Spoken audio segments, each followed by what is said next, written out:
Ya, selamat pagi semuanya. Di sini saya akan membawakan kuliah pendahuluan mengenai anatomi blok 5, yaitu membrum spurius. Nah, jadi yang akan kita bahas pada hari ini adalah mengenai cingulum pectorale.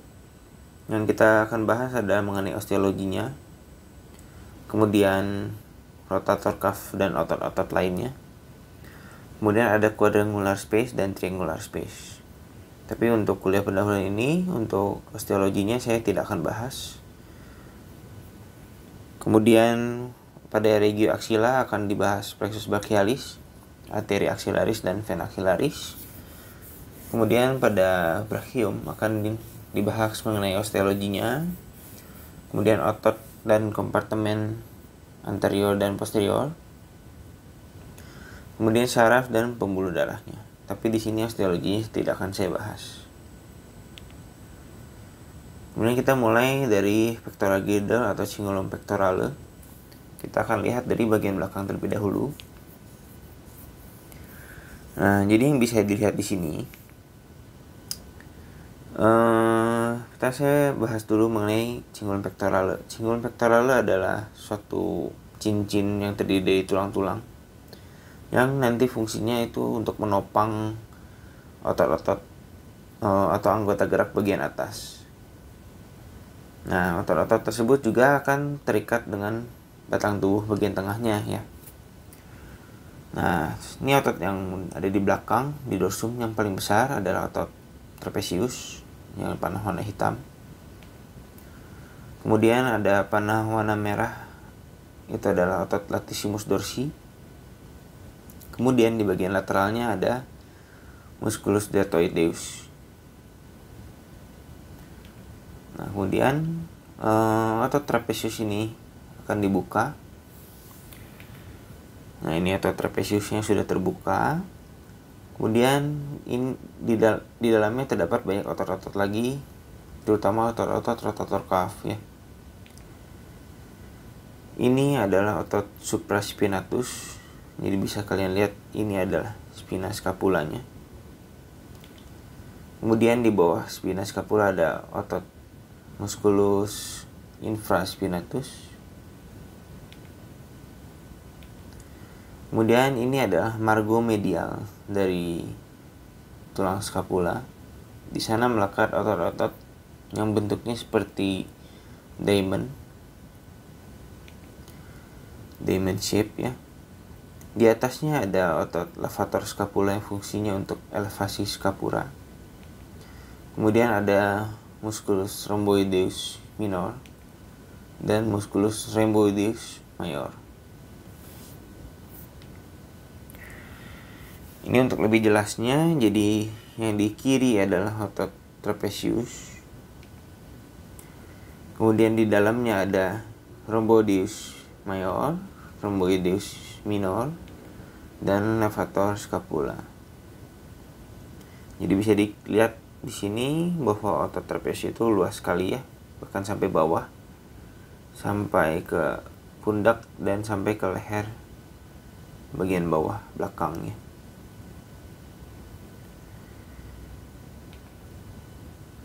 Kemudian untuk rotator cuff-nya, jadi di sini ada musculus deltoid yang kemudian akan dibuka. Nah, musculus deltoidnya ini untuk otot yang tangan sebelah kanan ya. Karena tadi gambarnya tangan sebelah kiri. Musculus deltoideusnya dibuka. Kemudian dilihat di sini adalah spina scapulanya. Dan ini adalah margo medial dari scapula. Berarti yang di atas sini adalah musculus supraspinatus. Kemudian di bawahnya ada musculus infraspinatus. Kemudian ada musculus teres minor dan ada musculus teres major.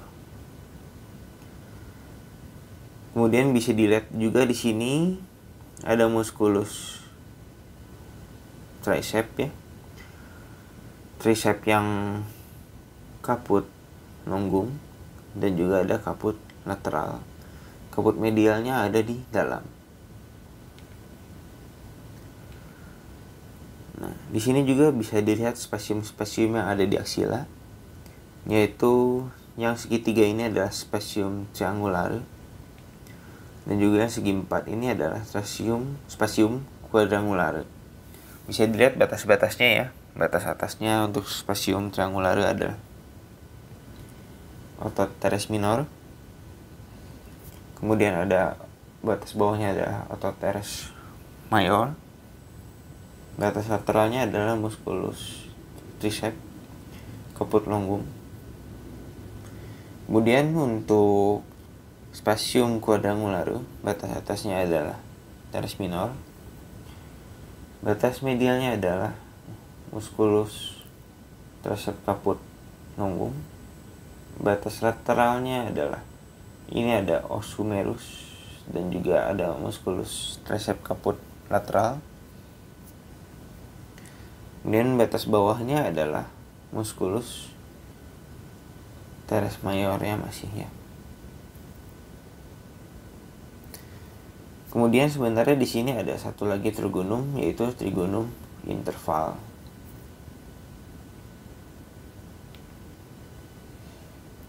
Kemudian untuk lebih jelas dari isinya, jadi ini ada otot triceps ya. Jadi ada otot triceps caput longum dan juga caput lateralnya. Kemudian bisa dilihat isi dari trigonum interval itu ada nervus radialis. Kemudian ada arteria profunda brachii. Kemudian dari spasium quadrangular bisa dilihat di sini ada nervus axillaris dengan arteri circumflexanya. Kemudian untuk penampakan bagian depan dari cingulum pectoral ini ada satu otot lagi yang besar, yaitu musculus pectoralis major. Kemudian di lateral ada musculus deltoideus. Kemudian di situ ada trigonum. Trigonum ini adalah trigonum clavipectoral ya. Jadi trigonum ini tempat keluarnya nanti ada vena cephalica ya.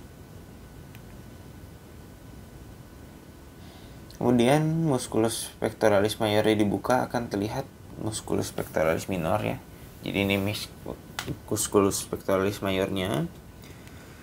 Kemudian yang warna hijau itu adalah musculus pectoralis minor.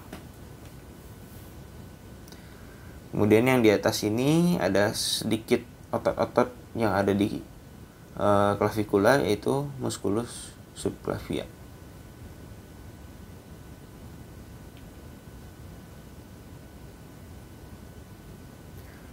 Nah, kemudian selain otot-otot tadi, jadi ada otot-otot yang melekatnya ke skapulanya. Kalau otot-otot tadi itu melekatnya ke humerus, sedangkan ini melekatnya ke skapula.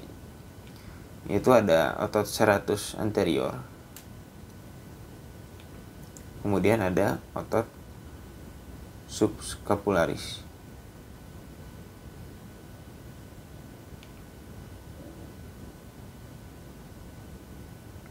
Kemudian kita masuk ke bagian aksila. Jadi di sini saya akan bahas dulu mengenai plexus brachialis. Di plexus brachialis itu adalah anyaman syaraf yang ada di bagian aksila, yang terdiri dari saraf-saraf yang keluar dari C5 sampai T1. Nah, dari C5 sampai T1 itu akan kita sebut roots atau radixnya. Nah, kemudian selanjutnya itu akan membentuk seperti anyaman ya. Jadi ada trunkusnya, kemudian ada divisinya, kemudian ada kordanya, dan juga nanti ujungnya itu akan membentuk syaraf yang nanti akan mempersyarafi daerah tertentu ya, terminal branch-nya. Jadi dari radixnya itu C5 dan C6 akan bergabung menjadi trunkus superior ya. Kemudian C7 akan berjalan sendiri menjadi trunkus media. C8 dan T1 akan bergabung menjadi trunkus inferior. Dari masing-masing trunkus tersebut, dia akan memberikan cabang masing-masing satu ke anterior, yang jadi yang ini ke anterior, dan masing-masing satu memberikan cabang ke posterior. Nah, itu akan disebut divisi ya. Ada divisi yang ke anterior dan divisi yang ke posterior. Nah, kemudian divisi-divisi tersebut akan membentuk korda. Divisi anterior itu akan membentuk dua korda, yaitu korda lateral dan ada korda medial. Kemudian divisi yang posterior akan membentuk korda posterior. Nah, dari situ akan memberikan ujung-ujung syaraf atau terminal branch. Untuk yang bagian divisi anterior tadi, itu akan membentuk korda lateral dan medial yang akhirnya akan membentuk terminal branch 3 syaraf ya, 3 syaraf utama. Yaitu dari korda lateral ini akan membentuk nervus musculocutaneus. Kemudian dia akan memberikan cabang ke medial, dan ada satu cabang juga dari korda medialnya. Nah, dari dua cabang tersebut akan membentuk nervus medianus. Kemudian dari korda medial, dia akan memberikan cabang ke nervus ulnaris. Kemudian dari divisi yang posterior itu akan ada dua cabang utama saja, yaitu nervus radialis dan nervus axillaris. Nah, sebenarnya dari cabang-cabang itu ada cabang-cabang kecil, seperti ada medial pectoral nerve ya, yang di sini, nervus cutaneus ya, kemudian thoracodorsal. Kemudian yang dari radixnya juga sebenarnya sudah memberikan cabang, yaitu nervus thoracicus longus. Kemudian ada nervus subclavia, dan juga ada nervus suprascapular ya. Jadi cabang-cabang kecilnya banyak sebenarnya. Nah, kemudian dari tadi saya bilang ada posisi-posisi ya, seperti misalnya posterior, lateral, kemudian media, superior, inferior. Itu merupakan posisi berdasarkan arteri axillaris ya. Jadi berdasarkan arteri subclavia dan arteri axillaris. Jadi nanti arteri subclavia dan arteri axillaris itu akan lewat di sini.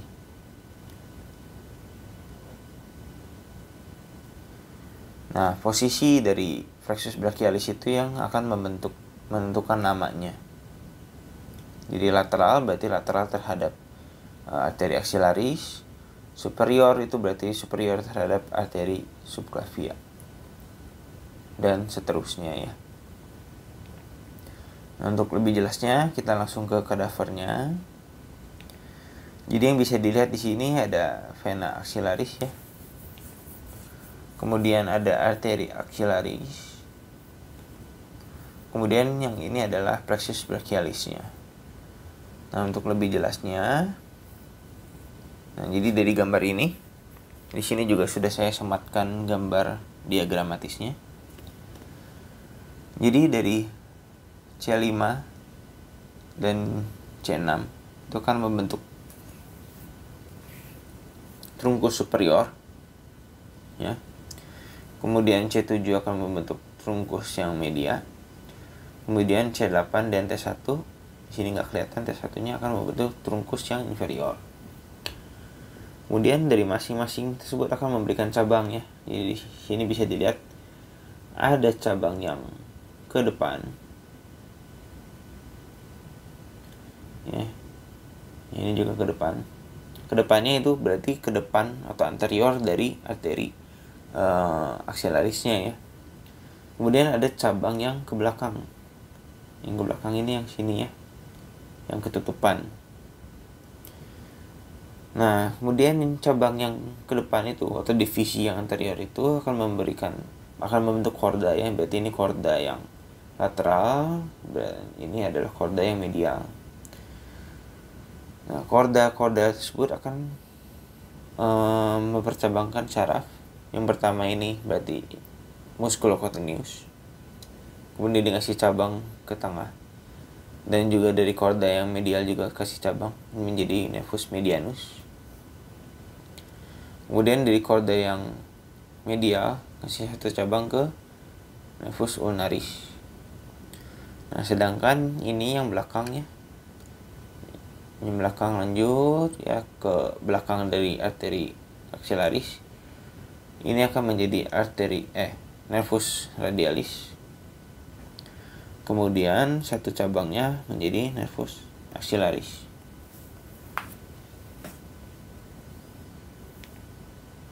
Nah, kita lihat gambar lain ya. Jadi di sini ini ada korda yang lateral. Ya, jadi ini ada arteri axillarisnya. Bagian sini adalah lateral, bagian sini adalah medial. Berarti ini adalah korda lateral. Cabang yang pertama menjadi nervus musculocotaneous, kemudian memberikan satu cabang ke nervus medianus. Kemudian nah ini arteri axillarisnya ya. Yang warna kuning ini korda medialnya. Dia akan kasih satu cabang ke nervus medianus dan satu cabangnya ke nervus ulnaris. Ya. Jadi ini arteri axillarisnya ya.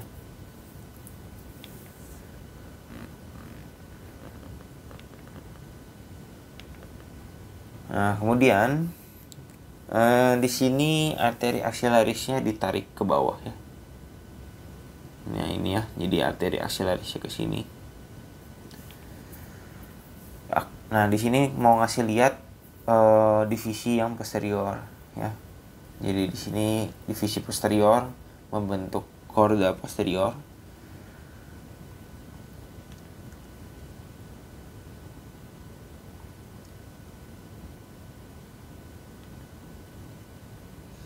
Nah, kalau yang warna merah ini masih korda yang lateral ya. Yang warna kuning, yang ini ya, ini adalah korda yang posterior. Korda posterior ini ngasih satu cabang ke nervus axillaris. Kemudian yang panah warna hijau itu akan ngasih cabang ke nervus radialis.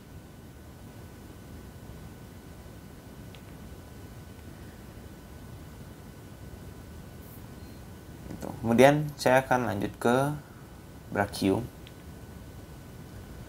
Nah, brachium ini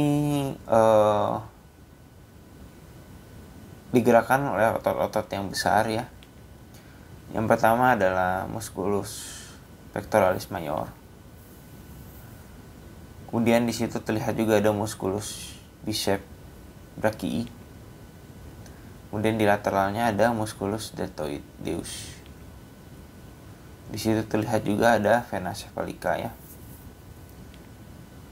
Kemudian musculus deltoideus, musculus pectoralis majornya dilepas.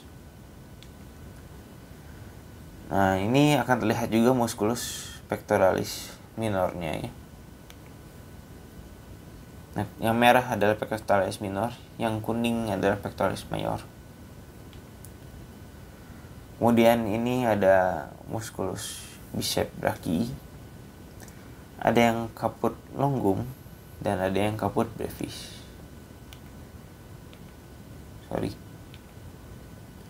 Yang kuning adalah caput longum, yang hijau adalah caput brevis.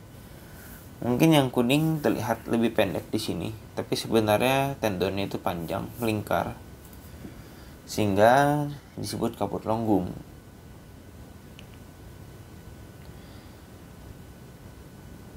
Kemudian di situ juga ada musculus coracobrachialis yang warna biru.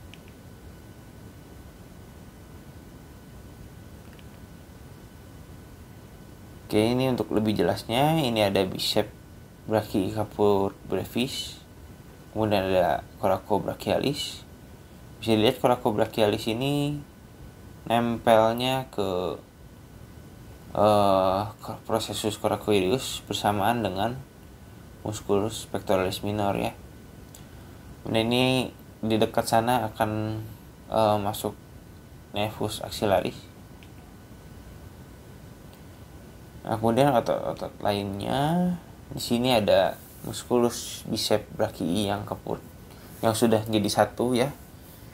Kemudian dilepaskan, di bawahnya akan terlihat musculus brachialis.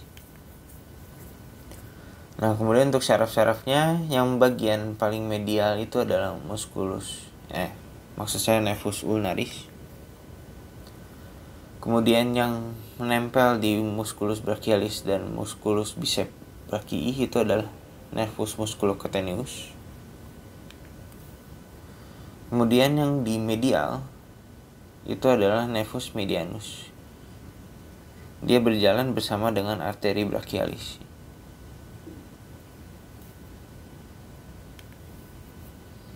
Nah, kemudian ini untuk venanya.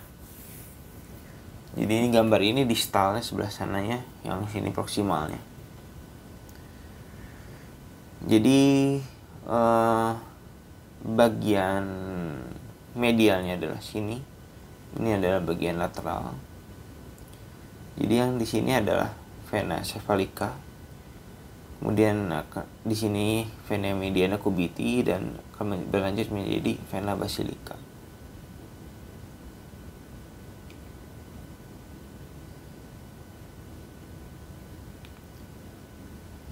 Kemudian yang terlihat di sini adalah terlihat dari sisi lateral ya.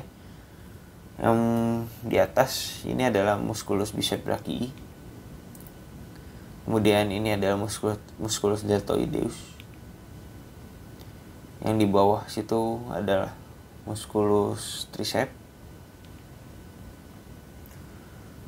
Dan yang di tengah ini adalah musculus brachialis.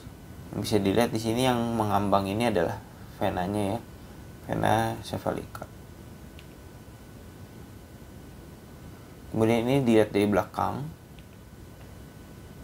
ada musculus deltoideus juga. Jadi bisa disebut musculus deltoideus itu melingkupi semua dari depan, lateral, dan juga belakang dari humerus ya. Kemudian yang di bawahnya itu adalah musculus tricep caput lateral, tricep caput longum. Nah, ini tricep caput longum ya. Kemudian tricep caput medial dan juga tricep caput lateral. Di situ juga terlihat ada nervus radialis dan juga ada arteri profunda brachii. Nah, jadi ini overview-nya ya. Jadi yang harus kalian pelajari ini dari cingulum pectoralis ada otot-otot ini ya. Kemudian jangan lupa juga ada trigonum clavipectoralis dan venanya. Kemudian di aksilanya kalian harus pelajari. Yang penting adalah nervus-nervusnya, terutama nervus terminalnya, yaitu nervus medianus, ulnaris, musculocutaneus, axillaris, radialis. Kemudian sistem vaskulernya dan juga yang lainnya ya, seperti quadrangular space dan triangular space. Kemudian untuk brachiumnya juga kalian harus pelajari muskulus-muskulusnya. Sebenarnya cukup gampang karena muskulusnya itu besar-besar di sini. Kemudian nervus-nervusnya juga cukup jelas ya. Kalian pelajari ciri-cirinya, misalnya musculocutaneus ujungnya itu akan nempel di musculus brachialis dan bicep brachii. Kemudian nervus medianusnya itu akan berjalan dengan arteri brachialis misalnya. Kemudian nervus ulnaris itu paling medial gitu ya. Kemudian dilihat juga dari bagian posterior ya, musculus tricep itu seperti apa, caput longumnya, lateral, medial, ada arteri profunda brachii dan nervus radialisnya itu ada di lebih terlihat di posterior ya. Nah, sekian sampai di sini kuliah pendahuluannya. Nanti akan dibahas lebih spesifik di praktikumnya. Selamat pagi.